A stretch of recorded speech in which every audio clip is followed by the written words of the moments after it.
É muito importante para mim que essa história permaneça no anonimato.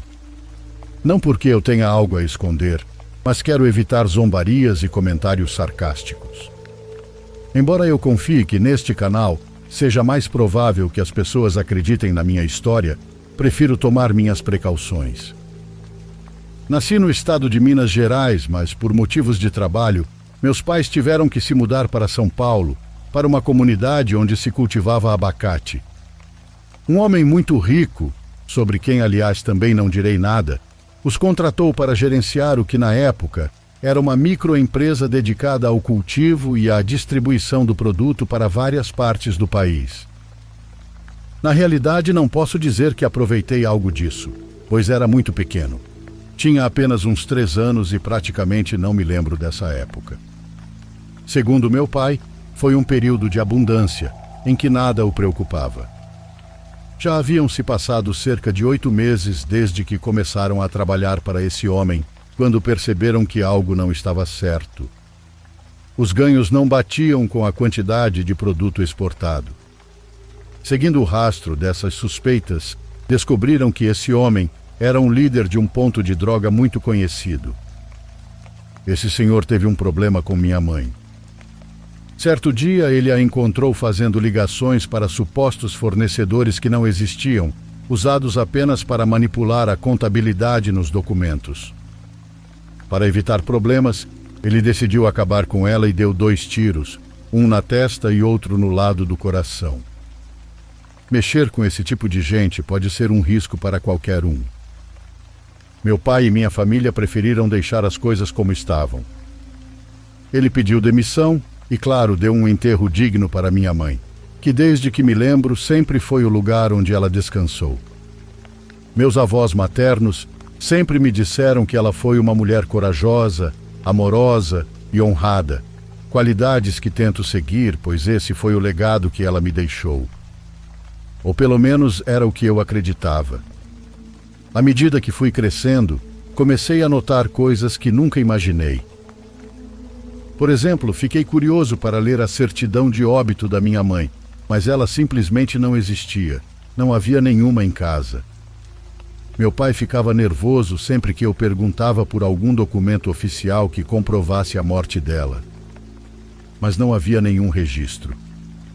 Isso começou a me dar uma sensação estranha, e muitos pensamentos tomaram conta da minha mente. Por exemplo, pensei que minha mãe pudesse ter fugido com outro homem, nos abandonado e ainda estivesse viva por aí, aproveitando a vida sem se preocupar conosco. Minha adolescência foi repleta desse sentimento de raiva, pois ninguém queria me dizer a verdade. Eu me sentia uma vítima das pessoas que estavam encarregadas de mim.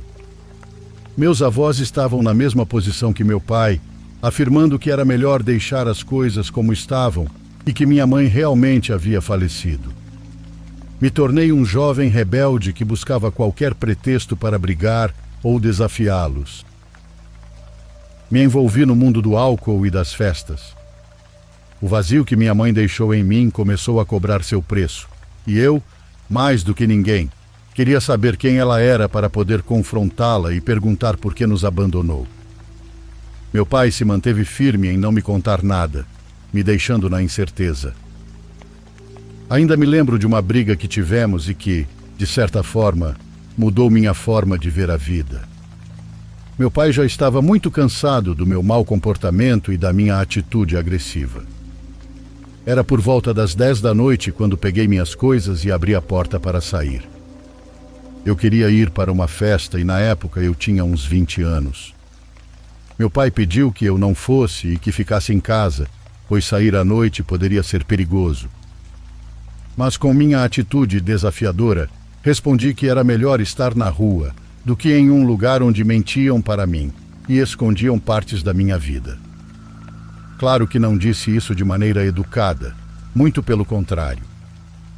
Talvez tenha sido o cansaço dele ou outra coisa, mas o fato é que ele me deu um soco no rosto, pedindo que eu parasse de desrespeitá-lo.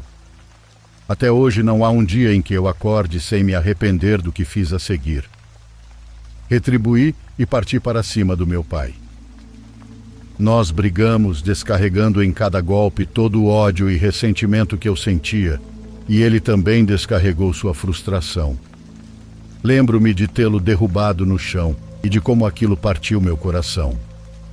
Depois da briga, limpei o sangue do nariz e saí de casa para dar uma volta. 1000 pensamentos se passavam pela minha cabeça, mas acima de tudo sentia um grande arrependimento. Fiquei fora por apenas meia hora antes de decidir voltar. Não sabia se teria coragem de pedir desculpas, mas queria ver como meu pai estava.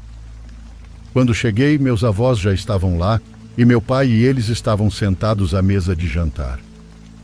Percebi imediatamente que estavam conversando sobre algo antes da minha chegada. Não disse nada, apenas fiquei parado. Minha avó começou a chorar amargamente e corri para abraçá-la. Meu pai se aproximou e nos abraçamos, pedindo desculpas um ao outro. Foi então que me pediram para sentar, pois tinham algo importante para me contar. A primeira coisa que me advertiram foi que, por mais irreal que a história pudesse parecer, ela era completamente verdadeira. Meu pai começou a me contar que naquela época, quando eu ainda era um bebê e eles trabalhavam no negócio dos abacates, houve uma noite em que precisaram ficar para receber algumas coisas, como adubo e equipamentos. Minha mãe gostava muito dessa vida, então para ela não era nenhum sacrifício passar o tempo entre os pomares de abacate. Meu pai diz que naquela noite em especial fazia muito frio. Minha mãe quis sair para caminhar, mas ele preferiu ficar na cabine de vigilância para preparar um café. De onde estava, podia ver muito bem a parte do pomar, então pediu para minha mãe não se afastar muito daquele perímetro. Ela saiu para caminhar, respirando o ar fresco e cantando para os abacates, algo que apreciava muito, e não apenas porque era sua fruta favorita. Meu pai a observava quando, de repente, uma grande parte do pomar foi iluminada. A luz era tão intensa que parecia que o dia havia amanhecido naquele trecho. Ele olhou para frente e viu uma coisa de formato alongado. A palavra que ele usou foi que parecia um charuto na horizontal. Da ponta daquela coisa saiu uma luz que pairou sobre minha mãe. Ele entrou em pânico e gritou para que ela corresse de volta à cabine, mas ela não conseguia se mexer. Meu pai descreveu que parecia que seus músculos estavam contraídos, pois suas mãos se dobraram para trás e os dedos se entrelaçaram. Quando ela virou o rosto para ele, sua expressão estava paralisada, como se fizesse uma careta que não conseguia desfazer. Sua boca estava meio aberta e as pálpebras apenas parcialmente fechadas. Ele notou que minha mãe tentava piscar ou fechar os olhos, mas não conseguia. Desesperado, meu pai tentou correr para fora da cabine, mas num instante, tudo escureceu. Quando despertou, já não havia mais ninguém. O único vestígio de minha mãe eram seus sapatos. Toda a área iluminada estava seca e as árvores de abacate haviam morrido, junto com seus frutos. Meu pai correu por todo o pomar procurando por minha mãe, mas não a encontrou. A primeira coisa que lhe veio à mente fui eu, que estava sendo cuidado pela minha avó naquela noite. Talvez minha mãe tivesse ido me buscar e estivesse em casa. Ele correu o mais rápido que pôde e, ao entrar, viu que meus avós e eu dormíamos tranquilamente. Meu pai estava completamente em choque, agindo no automático. Ele acordou meus avós e contou tudo o que havia acontecido. No início eles não acreditaram, mas quando voltaram ao pomar e viram as árvores secas e os sapatos de minha mãe, ficaram igualmente aterrorizados. Meu pai não quis desistir e no dia seguinte contou ao patrão e aos demais trabalhadores o que havia ocorrido. Com a luz do sol, todos puderam ver que tanto as árvores quanto os sapatos de minha mãe estavam cobertos por uma substância viscosa e, com o passar das horas, se transformou em um material duro. Tanto os trabalhadores quanto o patrão, que por sinal pertencia ao tráfico, mas sempre foi respeitoso com seus empregados, ajudaram nas buscas, mas não encontraram nenhum vestígio da minha mãe. 2 dias depois, o pomar recebeu a visita da polícia, assim como de alguns homens vestidos com trajes escuros, que meu pai não soube identificar como parte de nenhuma organização pública. Eles conversaram com o patrão e os trabalhadores, mas não mencionaram nada de relevante. Porém, eles recolheram cada centímetro da substância e cortaram as árvores secas para levá-las embora em caminhões enormes. Eles pediram os sapatos para meu pai, mas ele jurou repetidamente que só havia sobrado um. Esse acontecido parece muito irreal e foi a principal razão pela qual nunca me contaram a verdade. Para eles, o melhor foi inventar a história de que havia um túmulo para chorar, onde minha mãe era vista como uma heroína. Tenho que admitir que fiquei muito impressionado ao ouvir tudo isso, e no começo não acreditei. Quem poderia acreditar numa história assim? De fato, esperei que algum dos meus avós desmentisse tudo, mas isso não aconteceu. Eles confirmaram completamente o relato de meu pai. Enquanto eu permanecia sentado à mesa, tentando assimilar tudo o que acabara de ouvir, meu pai se levantou e trouxe o objeto que eu tanto esperava ver, o sapato. Quando ele o colocou sobre a mesa, vi que ainda tinha aquele material de um tom esverdeado nele. Embora eu não saiba descrever com exatidão, essa foi a primeira e última vez que falamos sobre o desaparecimento de minha mãe.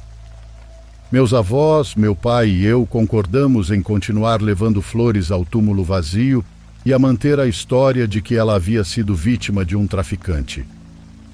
Pessoalmente, ainda carrego o peso de não poder contar isso a ninguém, pois sem dúvida me tomariam por louco ou alguém inventando coisas para chamar atenção. Não sei como meu pai conseguiu viver com esse segredo por tantos anos. Estou compartilhando isso aqui tanto para desabafar quanto para ver a reação das pessoas. De alguma forma, quando ouvi um podcast sobre extraterrestres no Brasil, me identifiquei muito com aqueles que tiveram experiências semelhantes. Talvez me julguem como um fanático, mas eu acredito nessa possibilidade. É difícil saber que sua mãe desapareceu sem deixar rastro, ainda mais quando o motivo é algo dessa natureza. Antes de me despedir, deixo um aviso para aqueles que não acreditam nessas coisas. Abram os olhos e a mente, pois sua existência é uma realidade absoluta.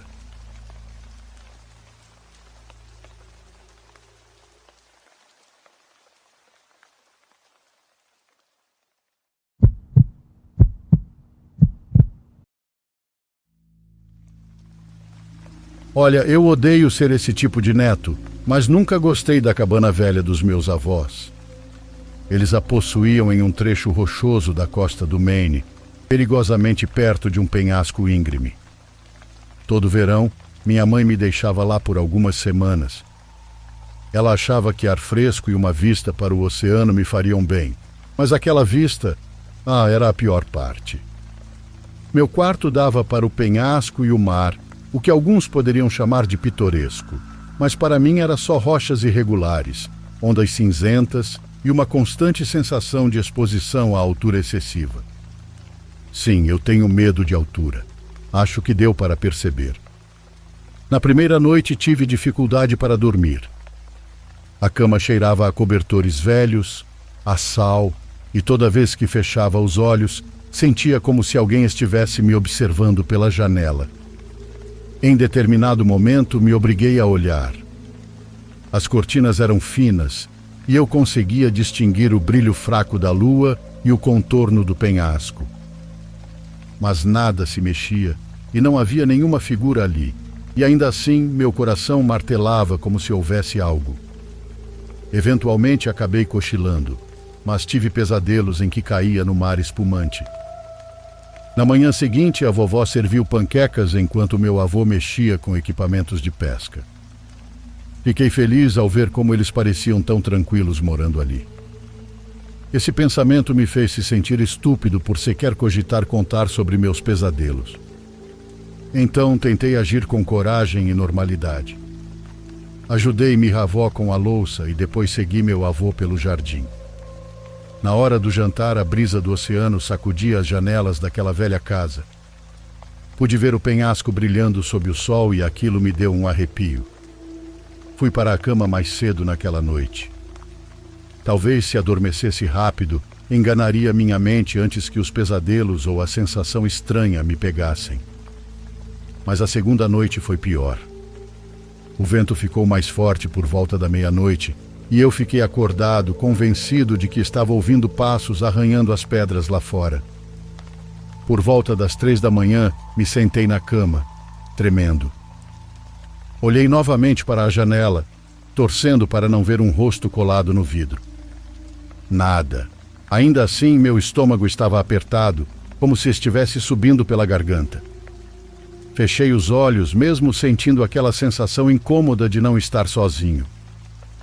Toda vez que cochilava, acordava logo depois, dessa vez com pesadelos breves de algo subindo pelo penhasco. Ao amanhecer, eu estava exausto. Na terceira manhã, a luz suave me despertou de um sono inquieto. O sol mal tinha nascido e o céu estava em tons de rosa pálido. Aquela sensação estranha de estar sendo observado voltou, e meus avós, infelizmente, ainda não estavam acordados. Aquela sensação estranha de estar sendo observado voltou e meus avós, infelizmente, ainda não estavam acordados. Meu coração batia acelerado e eu queria me esconder debaixo das cobertas, mas então decidi que já estava farto de ter tanto medo. Me arrastei até a janela, meio agachado, e olhei para fora. O penhasco parecia vazio e a maré estava baixa, revelando mais rochas na base. Havia manchas de algas marinhas, pequenas poças d'água e cristas afiadas. Meu olhar ia de um lado para o outro e eu me dizia que não veria nada, que os sentimentos estranhos que eu tinha sobre aquele lugar não faziam sentido. Mas então vi um movimento bem na parte mais baixa, onde as pedras encontravam a água. Um homem estava sentado, curvado sobre as pedras. Sua pele era chocantemente pálida e ele parecia magro, quase esquelético. Seus membros eram longos e sua pele enrugada ou encharcada, como se estivesse de molho no oceano há dias. Pior ainda, ele não vestia nada, apenas estava ali nu, encarando o mar. Fiquei congelado no lugar. Não conseguia entender o que estava vendo. Era algum vizinho estranho? Quem estaria ali embaixo, pelado, ao nascer do sol? Talvez precisasse de ajuda, mas o medo me prendeu no lugar. Senti que tudo estava em câmera lenta, especialmente quando vi sua cabeça virar. E mesmo daquela distância vi que ele olhava diretamente para mim. Por um momento não consegui respirar. Então juro, ele sorriu. Era um sorriso errado, como se estivesse se divertindo em ter uma pessoa vendo ele. Antes que eu pudesse pensar em qualquer outra coisa, ele se inclinou para a frente e desapareceu na água. Não foi um mergulho nem um salto. Ele simplesmente se deixou cair, deixando que o oceano o tomasse. Nenhum som de respingo veio depois, nenhuma luta. Num instante ele estava lá, no seguinte, não estava mais. Minhas pernas tremiam, como se houvesse um terremoto sob mim. Me afastei da janela num pulo. Não consegui me forçar a sair de casa.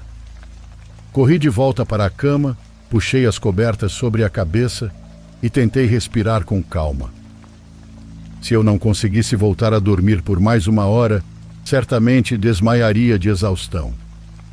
Alguns minutos depois, ouvi passos no corredor. Era meu avô acordando cedo para fazer café, e nisso senti um alívio imenso. Pelo menos eu não estava mais sozinho naquela casa silenciosa. Joguei algumas roupas e corri para a cozinha, fingindo que acabara de acordar. O meu avô sorriu e perguntou se eu queria mingau ou pão. Resmunguei alguma coisa, mantendo meus olhos fixos no penhasco através da janela sobre a pia. Dali tudo parecia normal, como se nada de estranho tivesse acontecido. E até hoje, espero com todas as forças que o que vi naquela janela, naquele pequeno quarto, tenha sido apenas um sonho muito vívido. Um pesadelo de sonambulismo. mas estou aqui compartilhando essa história com vocês porque não acho que tenha sido.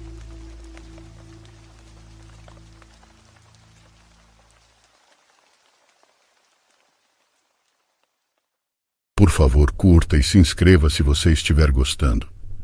Agora continuamos.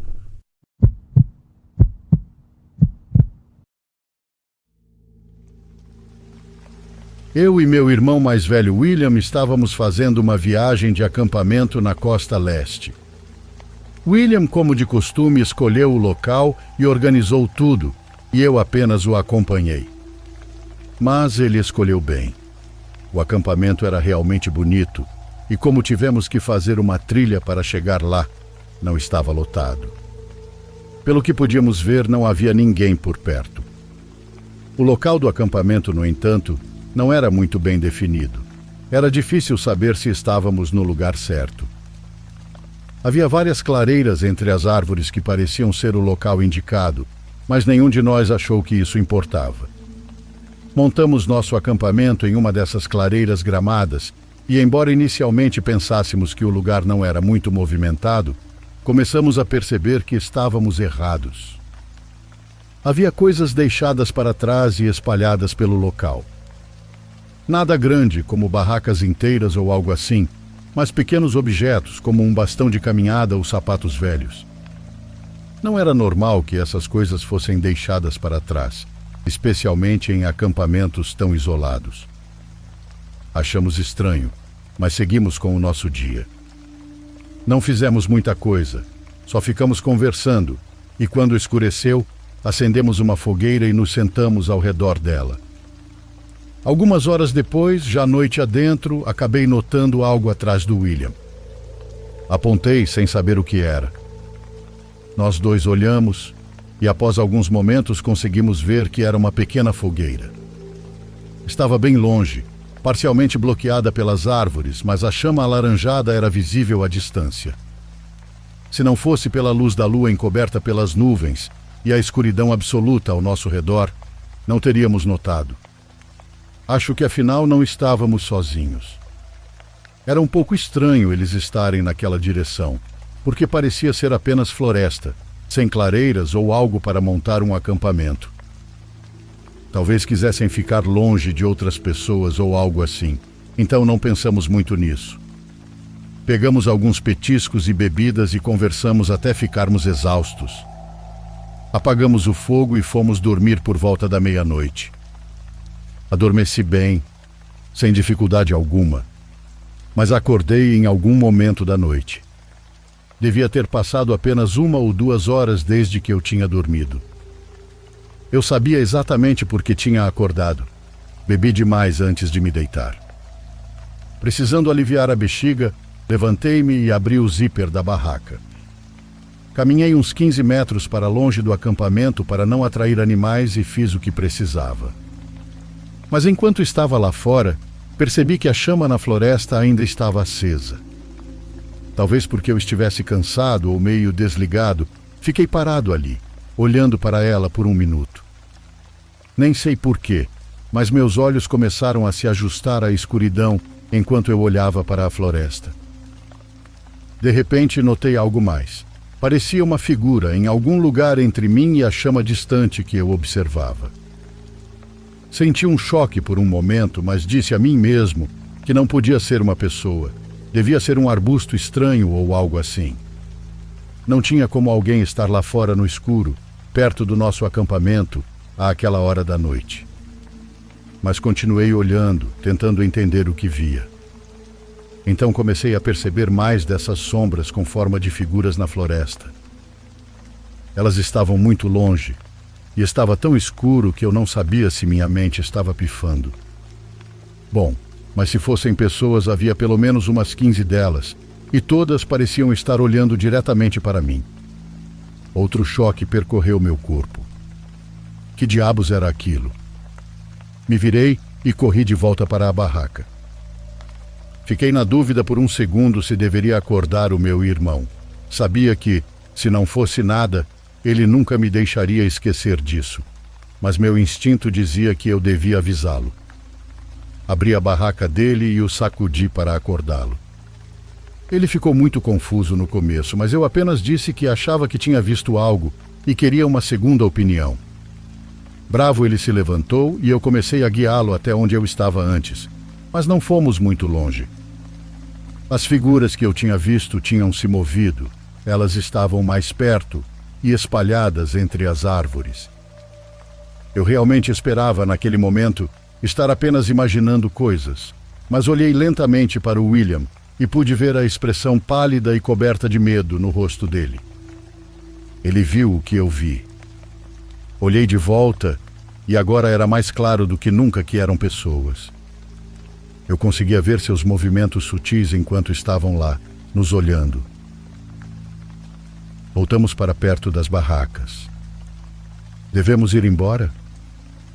Lembro vividamente da voz trêmula do meu irmão dizendo essas palavras. Ele sempre foi tão confiante e certo do que fazer. Foi assustador vê-lo e ouvi-lo daquele jeito. Assenti com a cabeça e, sem pegar nada além das chaves do carro e nossas carteiras, saímos apressados pela trilha. Relatamos o que aconteceu à polícia, achando que era necessário. Eles não levaram muito a sério, deixando claro que achavam que estávamos loucos, como se não houvesse chance de um grupo inteiro de pessoas estar na floresta à noite nos perturbando.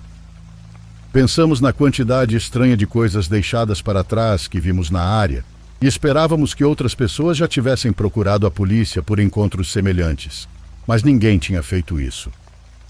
Não havia registros oficiais de nada acontecendo lá. Talvez só não tenham sido reportados ou talvez ninguém nunca tenha voltado para contar.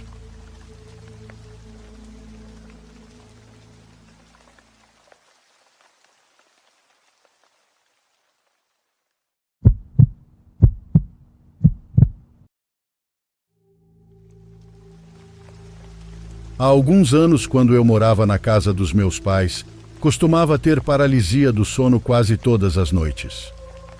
Isso começou a acontecer quando completei 18 anos. Todo aquele ano foi terrível para mim, pois quase todas as noites era a mesma coisa, e eu não dormia bem por esse motivo. Eu me sentia muito desanimado todos os dias. As minhas paralisias não eram comuns, eram reais demais. Na verdade, era como estar em um pesadelo aterrorizante no mundo real. No começo, eram coisas leves, o que normalmente acontece com quem sofre disso. Eu não podia me mover nem gritar, mas estava consciente. Eu ouvia ruídos muito estranhos, como aqueles sons de psicofonias em gravações paranormais. Era mais ou menos isso que eu escutava durante as paralisias e era extremamente perturbador. No início era apenas o som dessas coisas horríveis, mas tudo foi escalando até se tornar insuportável. Numa noite, como de costume, tive outra paralisia do sono. Comecei a ouvir aqueles ruídos assustadores e de repente havia alguém parado ao pé da minha cama me observando. Era uma figura completamente preta, mas eu conseguia ver uma parte dela, o sorriso. E não era qualquer sorriso. Era algo macabro, com dentes afiados e amarelados, quase parecendo podres. A cabeça daquela coisa se movia de forma contorcida. Aquilo foi a visão mais sinistra que meus olhos já tinham presenciado em toda a minha vida. Eu estava em paralisia, sem poder me mover, gritar ou sequer cobrir o rosto com o cobertor. Apenas observava aquela coisa me encarando, sorrindo e se movendo de maneira assustadora ao lado da minha cama. Quando finalmente consegui reagir, comecei a chorar. O medo que senti foi tão grande que corri para o quarto dos meus pais em busca de conforto. Eles me consolaram e disseram que tinha sido apenas um pesadelo. Eu me sentia muito envergonhado. Afinal, já tinha 18 anos e parecia estar agindo como uma criança pequena ao correr para o quarto dos meus pais. Mas eu juro que o medo que invadiu meu corpo naquela noite não desejo a ninguém. O que eu não sabia era que aquilo era apenas o começo de um ano aterrorizante. Alguns dias se passaram depois desse acontecimento e durante esse período não tive pesadelos nem paralisia do sono. Pensei que tudo tinha terminado Mas certa noite, tudo piorou. Naquela noite estava feliz e fui dormir tranquilo, sem imaginar o que estava prestes a viver. Às 3 da manhã, acordei novamente com paralisia do sono. Os ruídos aterrorizantes voltaram, mas desta vez estavam muito mais altos, a ponto de doerem nos meus ouvidos. De repente vi aquela sombra mais uma vez, mas desta vez ela estava parada em um canto do meu quarto. Eu tentava com todas as minhas forças me mover ou gritar por ajuda, mas era inútil. Parecia que aquela coisa se divertia com o meu sofrimento, pois sua expressão ficava cada vez mais ampla e ela se movia de forma ainda mais grotesca. Como se isso não bastasse, começou a caminhar lentamente em direção à minha cama, se contorcendo e zombando de mim, enquanto aqueles ruídos continuavam ao fundo. Meu corpo estava gelado e minha pele toda arrepiada. De repente vi a luz da sala se acender sob a porta do meu quarto. Meu pai havia levantado para pegar um copo d'água. No mesmo instante, consegui me mover novamente e aquela coisa desapareceu junto com os ruídos. Eu chorei outra vez, mas dessa vez não corri para o quarto dos meus pais, pois estava com vergonha. Meu pai, sem saber, tinha me salvado daquela experiência horrível. Na manhã seguinte, percebi que havia hematomas nas minhas pernas. Não sabia de onde tinham surgido, mas fiquei mais assustado do que nunca. Isso significava que aquela coisa não era apenas um sonho, era real. Passei muito tempo vendo essa entidade durante minhas paralisias do sono, até que um amigo da faculdade me perguntou por que eu sempre ia para a aula tão cansado e com olheiras cada vez mais profundas.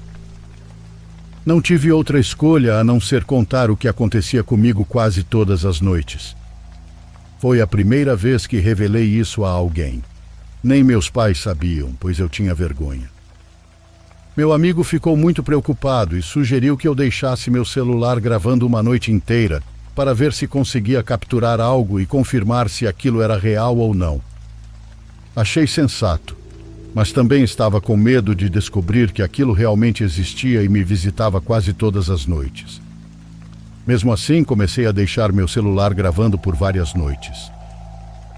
Mas parecia que aquela coisa sabia, pois em todas essas noites não tive paralisia do sono e dormi profundamente, sem sonhar nada. Então, uma noite, resolvi deixar a câmera do meu computador gravando em vez do celular. Dessa vez, às 3:05 da manhã, a gravação mostrou aquela coisa me observando ao lado da minha cama. No vídeo vejo que abro os olhos, mas estou em outra paralisia do sono. A coisa estava lá, sorrindo e me encarando como sempre, mas no momento em que virou o rosto para a frente, desapareceu instantaneamente. No mesmo instante consegui me mexer de novo. Eu estava completamente apavorado e quando fui revisar o vídeo, tudo estava lá, registrado. Aquela coisa realmente existia e me visitava quase todas as noites. Saí correndo do meu quarto e passei o resto da noite acordado na sala. Na manhã seguinte, levei meu computador para a faculdade para mostrar o vídeo ao meu amigo, mas quando fui procurar o arquivo, ele não estava mais lá. Só eu tinha visto o vídeo e me senti impotente por não poder mostrar para meu amigo e meus pais o que habitava minhas madrugadas. Meu amigo acreditou em mim, mas como esperado, meus pais não. Foi então que decidi me mudar para o condomínio da universidade onde meu amigo morava. Meus pais aceitaram e eu peguei minhas coisas e fui embora. A partir do momento em que me mudei, nunca mais tive paralisia do sono e nunca mais vi aquela coisa que me aterrorizava quase todas as noites na casa dos meus pais. Parecia que aquilo estava preso àquela casa. Muito tempo depois, quando já havia me formado e me mudado para outra cidade, meus pais foram me visitar e de repente tocaram no assunto. Eles disseram que nunca quiseram me contar para não me assustar, mas que quando compraram aquela casa, souberam que uma pessoa havia morrido queimada no meu quarto, onde antigamente era uma cozinha. Nunca soube se o que aparecia para mim era ele ou algum demônio. É algo que jamais saberei. Meus pais não moram mais lá, mas me pergunto se os novos donos já experimentaram alguma coisa por lá.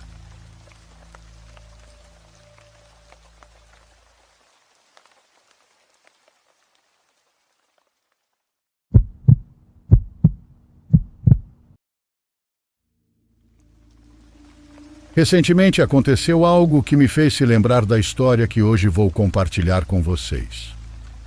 Quando eu tinha 12 anos, entrei em uma nova escola. Era um colégio religioso que ia do ensino infantil até o ensino médio. Todos os níveis estavam dentro do mesmo terreno e, por sua vez, se conectavam entre si.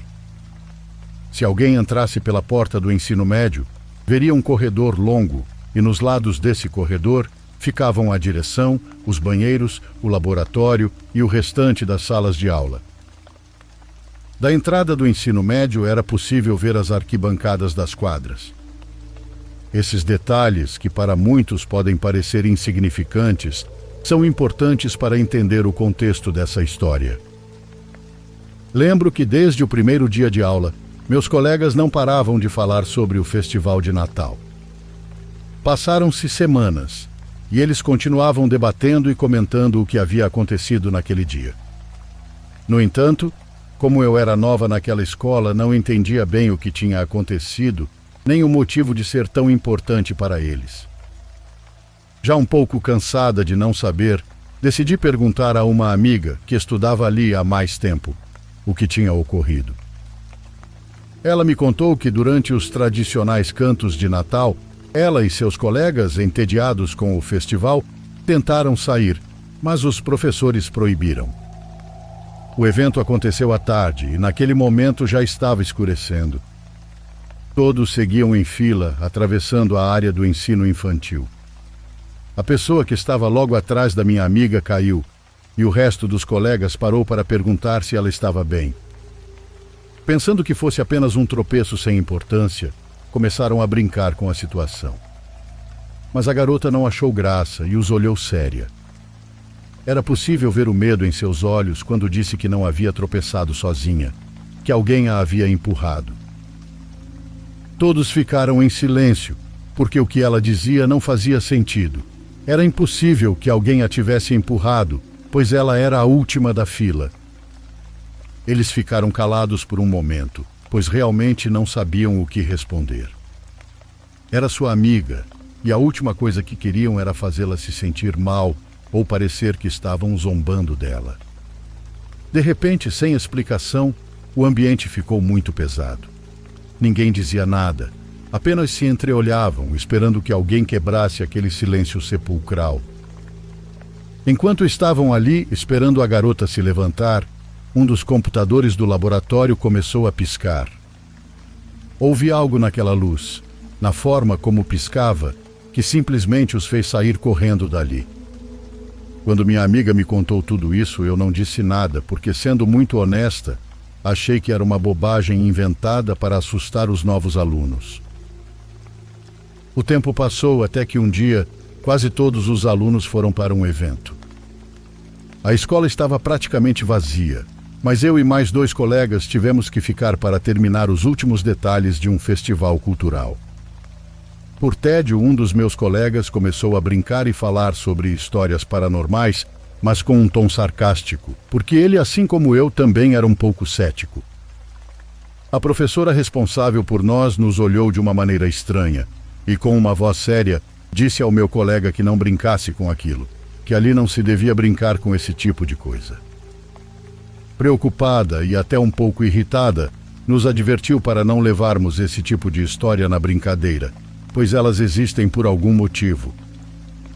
Essa professora sempre foi muito séria, a ponto de nunca brincar conosco, nem mesmo manter contato além do necessário para dar suas aulas. E foi justamente por isso que sua reação nos espantou tanto. Ela nos contou que algumas semanas antes, quando os alunos do ensino médio tiveram o dia livre por conta de uma reunião geral de professores, ela foi lavar sua xícara de café no banheiro. Lá, ela começou a ouvir o choro de uma menina, mas não deu muita importância.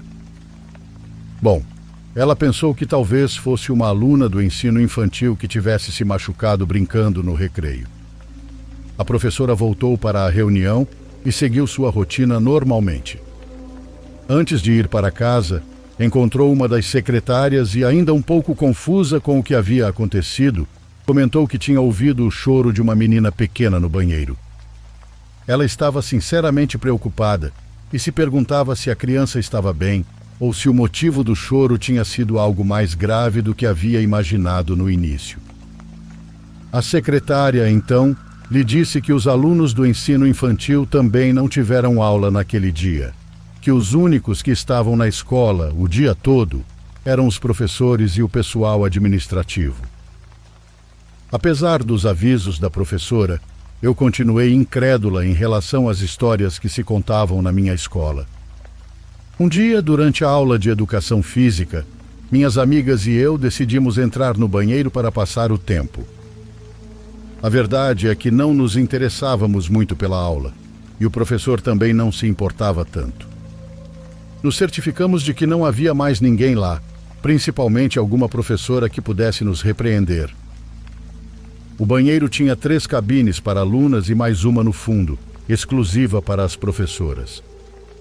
Verificamos todas, e de fato não havia ninguém além de nós. Em determinado momento ficamos em silêncio, e então, no banheiro do fundo, ouvimos um suspiro. Em nossos olhares, reconhecemos um medo compartilhado, sentimos um arrepio percorrer nossos corpos e saímos correndo do banheiro. Muito recentemente precisei fazer um trabalho final sobre a história da escola onde estudo no ensino médio. Fui até a direção para pesquisar para o meu projeto. Por coincidência, a diretora havia trabalhado na escola onde cursei o ensino fundamental. Quando cheguei à direção e expliquei o motivo da minha visita, ela me perguntou o que exatamente eu queria saber. Eu disse que tudo, que até poderia me contar sobre a menina do colégio, como todos chamavam aquela aparição. Ela me olhou da mesma forma que minha professora do ensino fundamental anos atrás. Então disse que aquela menina realmente existiu, que não eram apenas rumores, nem boatos. Ela me contou tudo sobre ela, seu nome, o nome de seus pais e o quanto eles sofreram quando ela morreu em um acidente. A família dela era vizinha da diretora, por isso ela sabia tanto sobre a menina. Saber que ela realmente existiu me gelou o sangue. Naquele momento me dei conta de que todas as histórias que até então pareciam besteiras para mim eram verdade. O impacto de saber que ela era real foi tão grande que tentei esquecer seu nome, mas não sua história. O sentimento de sua presença no banheiro nunca me abandonaram. Agora que sei que a menina realmente existiu, fico me perguntando se ela finalmente conseguiu se desapegar desse mundo. Obrigada por compartilharem minha história.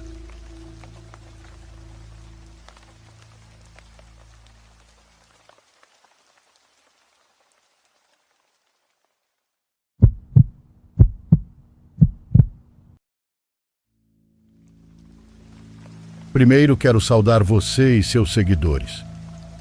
Vou contar uma experiência muito pessoal que aconteceu há um tempo. Acontece que eu venho de uma comunidade de ranchos conhecida como Novo Progresso. Vivi lá toda a minha infância até os 16 anos, quando fui estudar na capital. Minha casinha, apesar de muito simples, tinha um quintal enorme, onde tínhamos árvores frutíferas e um conjunto de plantinhas que meus avós cuidavam. Lá era muito comum que, de vez em quando, alguns animais invadissem o quintal, pois a única cerca que cercava a propriedade era de madeira, já estava bem velha. Certa noite, quando eu era mais novo, um animal muito exótico ou peculiar entrou no nosso quintal. Para falar a verdade, no começo, pensamos que algum maluco da vizinhança tinha pulado a cerca para roubar nossas frutas, como já havia acontecido antes, porque os barulhos que escutávamos eram parecidos. O animal gemia e gritava como uma pessoa sentindo muita dor. Meu avô e eu saímos para ver o que era e vimos algo parecido com a mão pelada. Na realidade, não conseguimos enxergar bem, pois não havia iluminação no quintal. Mas aquele bicho corria e girava, se esforçando para ficar de pé. De repente ele parou e começou a nos encarar.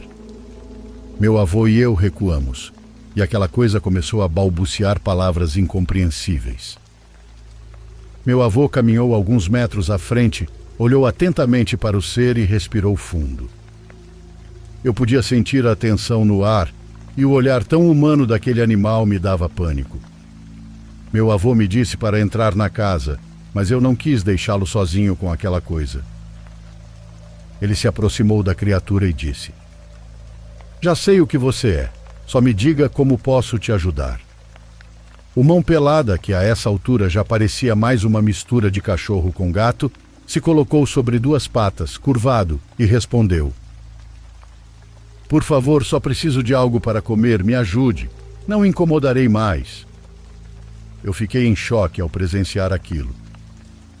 Comecei a tremer de medo, embora meu avô não parecesse nem um pouco nervoso, apenas preocupado. Era como se ele já conhecesse aquela besta, ou o que quer que fosse. Meu avô me mandou ir até a cozinha pegar um pouco do frango que havíamos jantado. Fui e voltei com um prato cheio de comida. Entreguei a ele, que deu para o animal.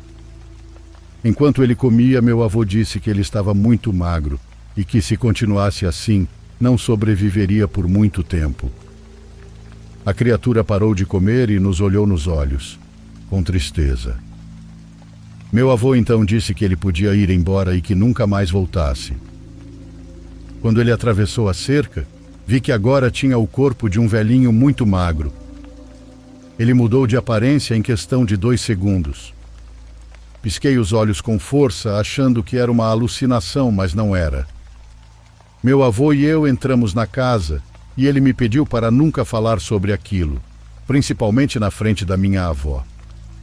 Mas anos depois, quando perguntei novamente, ele me disse que aquela criatura era seu irmão, que desde jovem se perdeu no mundo da feitiçaria e do nahualismo, ganhando a vida roubando e fazendo favores para pessoas más. Aquela foi a última vez que meu avô o viu. Até hoje, essa foi minha única experiência paranormal que pude testemunhar com meus próprios olhos.